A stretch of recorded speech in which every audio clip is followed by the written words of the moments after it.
Hey, my name is Elaine. Check my style. The first time I heard the acronym HIV in the same sentence as my name, I knew that my life would stay the same yet make a dramatic change in the way I viewed God. I'll never forget that day.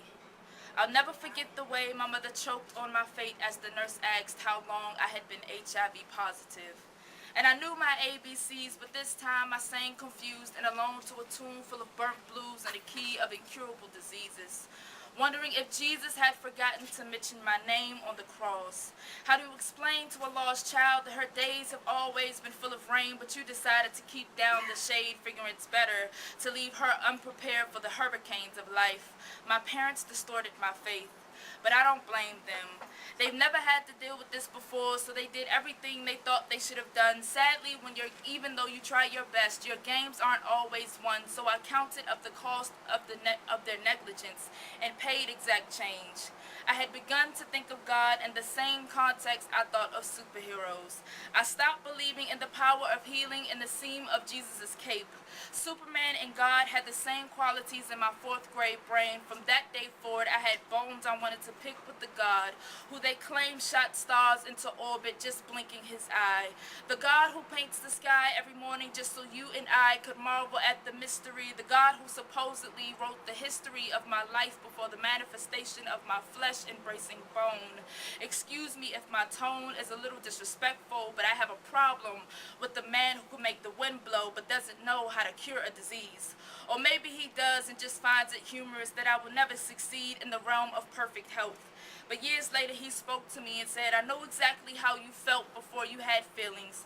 And prophets don't always receive their healing, because if you never have to struggle, then there will be no story to be told.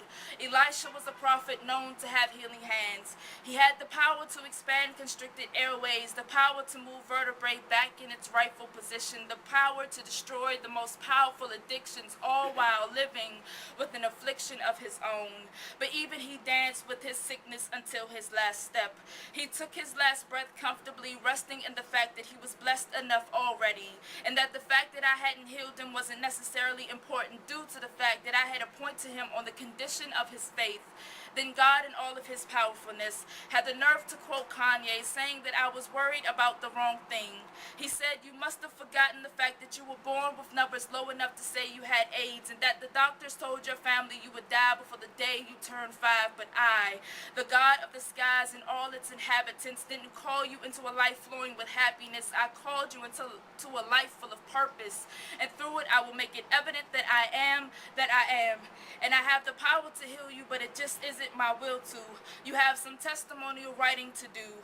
There are children who will one day walk in your shoes, and I know your feet hurt now because they're fairly new, but when you pass them on, all they will be able to see is proof that you can walk and even run in these shoes, these bloody, dirty, ugly, beautiful shoes. So please understand that there is a method to the madness, my child.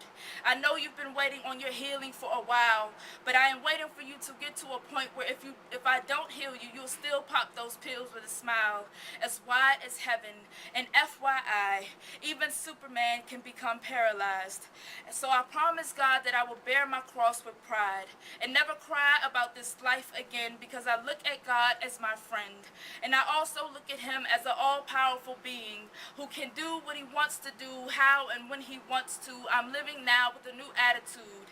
I write poems exposing a dark and miraculous truth just so generations after me can relish in the memories and the testimonies, but never have to relive my experiences living with HIV. Stay safe, get tested, real talk. 1 in 20 people in DC have HIV. Text Real Talk to 61827 and find free testing and condoms. Metro Teenage, yeah!